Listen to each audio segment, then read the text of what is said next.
Good morning. My name is Gwaith Smith. I am one of the founders of My College Timeline, and this morning I am going to be talking with Tom Ehlers, the founder of Method Test Prep, a test prep organization located on Long Island in New York. I think one of my first questions, when do you believe students should begin their test prep program for the ACT and the SAT? Yeah, we get this question a lot from parents, and I always tell parents it does not make sense to start until the summer before junior year. We do have a lot of 10th grade parents who reach out, and I say just concentrate on your GPA, concentrate on your coursework. That's the number one thing that colleges are looking for. Many students are very busy their junior year. I know I was, so it's nice to get some of your test preparation out of the way summer before junior year. It's the information you learn when you prepare for the SAT and ACT. These are not esoteric rules that you're going to forget in a week. They're reading comprehension strategies, math strategies, grammar strategies. They're going to help the student in their 11th grade year. So a smart plan for test prep would start summer before junior year and then continue through junior year. Okay, and when should students take the ACT or the SAT for the first time, and what would be their calendar or their schedule? Yeah, so of course it's not a one-size-fits-all, but there is a very straightforward plan. 11th graders should absolutely take the PSAT in October. Sometimes there's a misconception that if you took the PSAT as a 10th grader, it's not necessary to take it as an 11th grader, and that's false. The PSAT was designed to be an 11th grade test, and it's the number one tool to prepare intelligently to score higher on the SAT. So every junior should take the PSAT in October. Most juniors should consider either the December or April ACT, and the reason for that is those are two ACTs that offer what's called the TIR service. It stands for Test Information Release Service. And it's literally tragic to me that for 20 years of doing this now, the vast majority of parents I speak with are not aware of this service. What happens is you pay an extra $20 when you register for the ACT, and you check a box that says, I want the TIR service. And the ACT will then send the entire test back to you. You can actually see what you're doing wrong. The crazy thing is most students are not, and families are not ordering this service because they don't know about it. So a student's taking a 4-hour exam, they're getting a score that they're not completely satisfied with.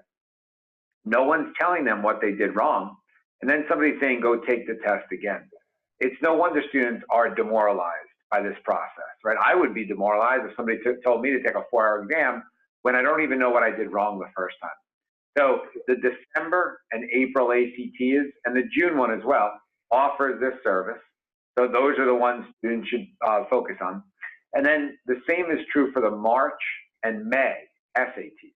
And this is all junior year, of course. I know there's pressure sometimes to try to take these tests earlier. And again, it's really not a smart plan. A smart plan is focus on junior year, focus on the exams where you can actually see what you're doing wrong.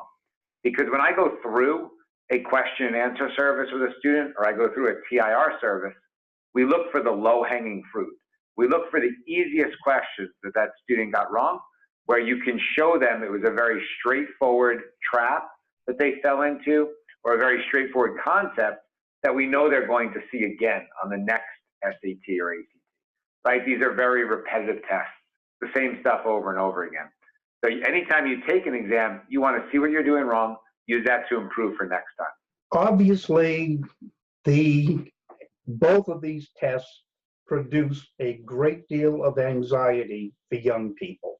How do you help reduce some of that anxiety for students going through this? And often some of that pressure comes from parents, as we know, and certainly from their peers.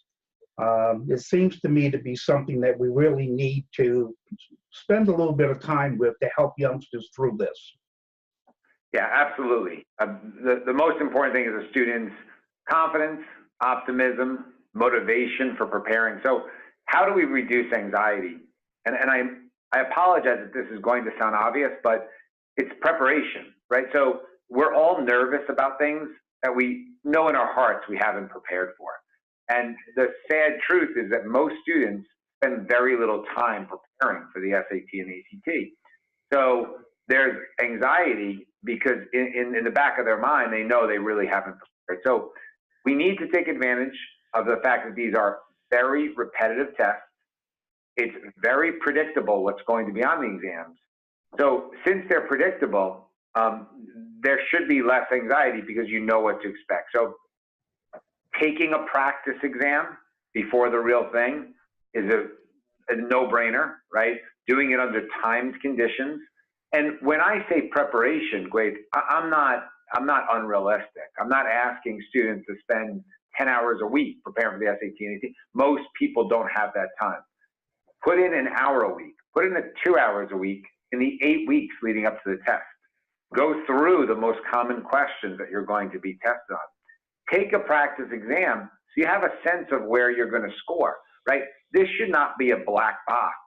You know, this should not be a, I have no idea what I'm going to get. This should be a, I know about where I'm going to land. Think about training to run the mile, right? So you run the mile a couple of times, you have a sense of about what you're going to run. So now if you're in a competition to run the mile, you might run a few seconds faster, a few seconds slower, but you know what to expect. The SAT and ACT are no different, right? So it's just preparation, reasonable amount of preparation. And then also, you referenced pressure from your peers. That's a really important thing to bring up because you're not competing against other students. And of course, I know us adults understand this, but we really have to try to explain to students that you're just trying to get the best score for you, which most students, there's so much room for improvement.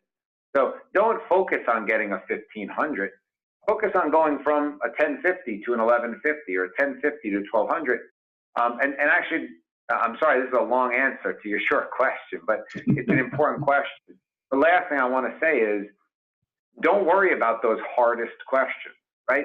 A lot of the anxiety is driven by, we all understand there are some very difficult questions on these exams. Well, guess what? The vast majority of students are not getting those questions correct. They shouldn't even be putting that much time into those questions. Focus on the easy and medium ones. Focus on acing those questions, which for most students is a very realistic goal. And your score will improve dramatically just from the easy and medium ones. I want to back up to the Q&A service again. As a college advisor, I fully agree taking the PSAT in October. I recommend students taking the ACT in December for the test service to get those questions and answers, and then holding for the SAT in March for the same reason. I hesitate doing it later on, again, because many students may have AP exams in May. They have final exams coming in June. And depending on where we are in the country or in the world, sometimes schools end at the end of May. So I think that December and the March dates are the ones that are the most efficient for youngsters. It may help them get through and reduce some of that anxiety. Does that make sense to you as a test prep person? It does. Again, I think it's a very smart thing to do some preparation in the summer. So now you've prepared a little bit in the summer, you've prepared a little bit throughout the fall, you've taken the PSAT in October, you're 100% prepared to do well on the December ACT. And there's no reason to delay. And part of the reason I say that is a lot of students will always want to just push it back because it's an unpleasant thing, right? Let's be honest. They just want to keep pushing it back, pushing it back. Hey, no, you're ready to take it in December. You've learned everything you need to learn in school. And there might be a few topics that you haven't gotten to yet, but the vast majority of stuff is 9th and 10th grade material. So I agree with you, Gwade. And also, you know, the carrot that I hold out to students is, I don't want you taking this test 4 times. Who wants to do that?